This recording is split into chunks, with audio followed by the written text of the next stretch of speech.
Assalamualaikum warahmatullahi wabarakatuh. Perkenalkan, kami dari kelas E1 dengan kelompok 3 pada mata kuliah akuntansi biaya ingin mempresentasikan materi mengenai biaya standar dengan studi kasus TB pada perusahaan TB Jalembrang Abadi. Di sini saya izin memperkenalkan diri. Saya Fitri Hayati dengan NPM 101200270. Saya Lisna Yulia Lestari dengan NPM 101200299. Saya Dwi Kairandani dengan NPM 1012024.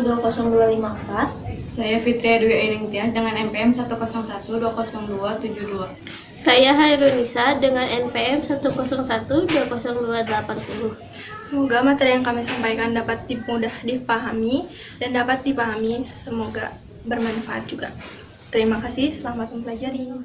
Fitria Dwi Aining Tias akan menjelaskan tentang latar belakang. Perusahaan manufaktur sangat memperhatikan biaya yang akan terlibat di masa mendatang. Perusahaan wajib menghitung dan mempertimbangkan sejauh mana biaya tersebut berdampak dalam setiap pembebanan pada biaya produksi. Pada dasarnya, semua perusahaan menggunakan standar sebagai pembanding untuk mengevaluasi kinerja. Pada beberapa perusahaan biaya standar menggantikan biaya aktual atau biaya sesungguhnya dalam sistem pembukuannya. Dalam prosesnya, produk akan dinilai dengan biaya standar per unit biaya. Standar akan mengalir dalam catatan akuntansi sampai dengan laporannya. Selanjutnya, saya akan menjelaskan rumusan masalah serta tujuan penelitiannya.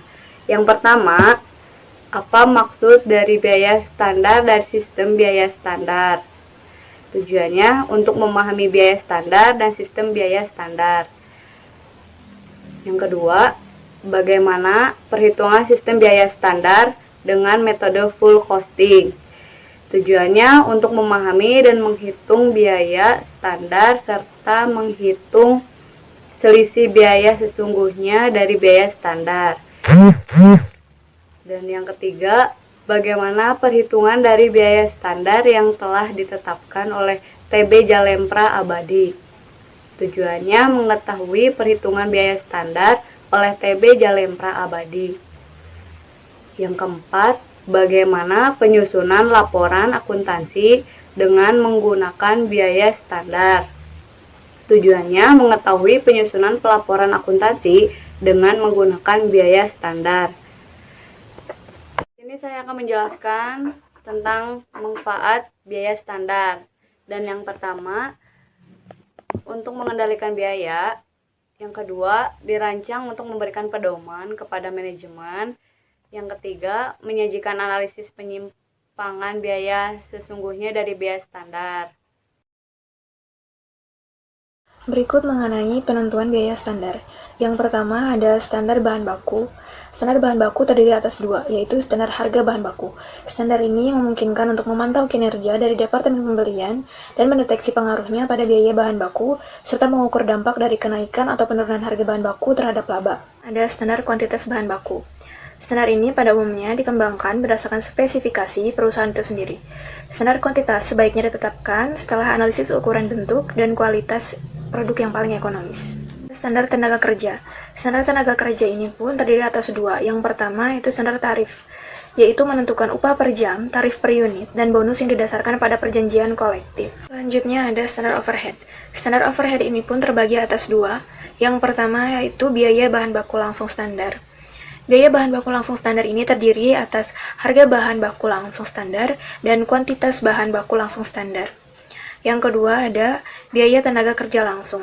Biaya tenaga kerja langsung ini memiliki dua macam standar, yaitu standar tarif dan standar efisiensi, serta biaya overhead pabrik. Standar ini dapat dengan membagi jumlah biaya overhead yang dianggarkan pada kapasitas normal dengan kapasitas normal. Adapun jenis standar menurut Mulyadi tahun 2014, yang pertama standar teoritis, standar yang ideal yang dalam pelaksanaannya sulit untuk dapat dicapai. Yang kedua ada rata-rata biaya waktu yang lalu. Biaya standar yang ditentukan dengan menghitung rata-rata biaya periode yang telah lampau cenderung merupakan standar yang sifatnya longgar. Yang ketiga adalah standar normal. Standar normal didasarkan atas taksiran biaya di masa yang akan datang, di bawah asumsi keadaan ekonomi dan kegiatan yang normal. Yang keempat ada pelaksanaan terbaik yang dapat dicapai. Standar ini didasarkan pada tingkat pelaksanaan terbaik yang dapat dicapai dengan memperhitungkan ketidakefisienan kegiatan yang tidak dapat dihindari. Selanjutnya ada akuntansi biaya standar menurut Mulyadi tahun 2014. Yang pertama ada metode tunggal atau disebut juga dengan single plan. Dalam metode tunggal, penyimpangan biaya sesungguhnya dari biaya standar dihitung pada saat masukan dipakai dalam proses produksi. Sehingga setiap saat manajemen dapat mengetahui berapa penyimpangan yang terjadi antara biaya sesungguhnya dengan biaya standar. Yang kedua ada metode ganda atau partial plan. Dalam metode ganda, persediaan bahan baku dicatat pada biaya sesungguhnya, dan persediaan barang jadi dicatat pada harga pokok standar. Harga pokok penjualan dicatat pada harga pokok standar. Selisih biaya sesungguhnya dan biaya standar dihitung pada akhir periode akuntansi. Setelah harga pokok, persediaan barang dalam proses ditentukan, dan harga pokok barang jadi yang ditransfer ke gudang dicatat di dalam rekening barang dalam proses. Selanjutnya ada penggolongan biaya. Yang pertama ada biaya produksi, yaitu biaya-biaya yang terjadi untuk mengolah bahan baku menjadi produk jadi yang siap untuk dijual. Yang kedua ada biaya pemasaran. Biaya pemasaran merupakan biaya-biaya yang terjadi untuk melaksanakan kegiatan pemasaran produk. Ini ada biaya administrasi dan umum. Biaya-biaya untuk mengkoordinasikan kegiatan produksi dan pemasaran produk. Selanjutnya ada biaya bahan baku. Semua biaya yang terjadi untuk memperoleh bahan baku dan untuk menempatkannya dalam keadaan siap untuk diolah merupakan unsur harga pokok bahan baku. Ada juga biaya tenaga kerja, usaha fisik atau mental yang dikeluarkan karyawan untuk mengolah produk. Dan yang terakhir, biaya overhead pabrik. Bismillahirrahmanirrahim, saya Dewi Kaira akan melanjutkan mengenai analisis biaya. Menurut Halim, selisih biaya yang disebabkan oleh adanya perbedaan antara biaya bahan baku yang sesungguhnya terjadi dengan biaya bahan baku standar. Selisih biaya ini disebabkan oleh adanya perbedaan harga sesungguhnya dengan harga standar. Perbedaan antara kuantitas sesungguhnya dengan kuantitas standar. Kemudian, analisa selisih biaya tenaga kerja langsung. Selisih biaya ini disebabkan oleh yang pertama, perbedaan antara tarif upah sesungguhnya dengan tarif upah standar. Yang kedua, ada perbedaan antara jam kerja sesungguhnya dengan jam kerja standar. Selanjutnya, yang ketiga, analisa selisih biaya overhead pabrik. Terdapat 3 model. Yang pertama, model satu selisih. Dalam model ini, selisih antara biaya sesungguhnya dengan biaya standar tidak dipecah ke dalam selisih harga dan selisih kuantitas. Tetapi hanya ada satu macam selisih yang merupakan gabungan antara selisih harga dengan selisih kuantitas. Berikut adalah rumus dari model satu selisih. Yang kedua, model 2 selisih. Dalam model ini, selisih antara analisis biaya sesungguhnya dengan biaya standar dipecah dengan biaya menjadi 2 macam selisih, yaitu selisih harga dan selisih kuantitas, atau efisiensi. Berikut adalah rumus dari model 2 selisih. Model ketiga yaitu model 3 selisih. Dari beberapa model dijelaskan dapat ditarik kesimpulan bahwa rumus tersebut menjadi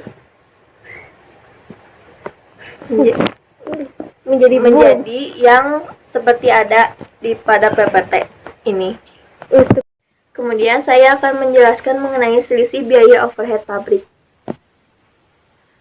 Perhitungan selisih biaya overhead pabrik berbeda dengan perhitungan selisih biaya produksi langsung. Perhitungan tarif biaya overhead pabrik adalah menggunakan kapasitas normal, sedangkan pembebanan biaya overhead pabrik kepada produk menggunakan kapasitas sesungguhnya yang dicapai. Kemudian ada beberapa model. Yang pertama, satu model selisih. Yang kedua, model 2 selisih. Yang ketiga, model 3 selisih. Yang keempat, model 4 selisih. Baiklah, saya Hairunisa yang akan menjelaskan tentang implementasi akuntansi biaya standar. Ada 3 unsur yang terdapat dalam biaya produksi. Yang pertama, ada biaya bahan baku. Yang kedua, ada biaya tenaga kerja. Dan yang ketiga, ada biaya overhead pabrik. Adapun biaya produksi yang harus dianalisa. Yang pertama, ada biaya bahan baku standar. Yang kedua, biaya bahan baku sesungguhnya. Yang ketiga, biaya tenaga kerja standar. Yang keempat, biaya tenaga kerja sesungguhnya. Yang kelima, biaya overhead pabrik standar. Yang keenam, biaya overhead pabrik sesungguhnya. Berikut adalah implementasi dari perhitungan biaya bahan baku standar dari TB Jalembang Abadi. Diketahui bahwa setiap satu zak semen 50 kg dapat menghasilkan 90 biji batako. Sementara untuk plastik segi 6 per 6 cm atau merah, setiap satu zak semen 50 kg dapat menghasilkan 98 biji. Sehingga dapat diketahui standar pemakaian bahan baku semen 50 kg adalah. Setelah mengetahui standar pemakaian bahan baku semen untuk masing-masing produk tersebut, maka dapat diketahui pemakaian semen yang seharusnya selama bulan Juni 2014 adalah sebagai berikut. Sehingga dapat diketahui total biaya bahan baku standar adalah 28 kg atau sekitar 260 zak dikali 64.000, yaitu sebesar 16.675 sekian. Pada slide selanjutnya ada biaya tenaga kerja standar, terdiri dari dua unsur, yaitu memiliki tenaga kerja standar dan tarif upah standar. Di sini dijelaskan bahwa menghitung biaya tenaga kerja standar hanya menghitung biaya tarif upah standar dan tenaga kerja standarnya saja, dan itu dihitung tidak disatukan dengan biaya variabel yang sebelumnya.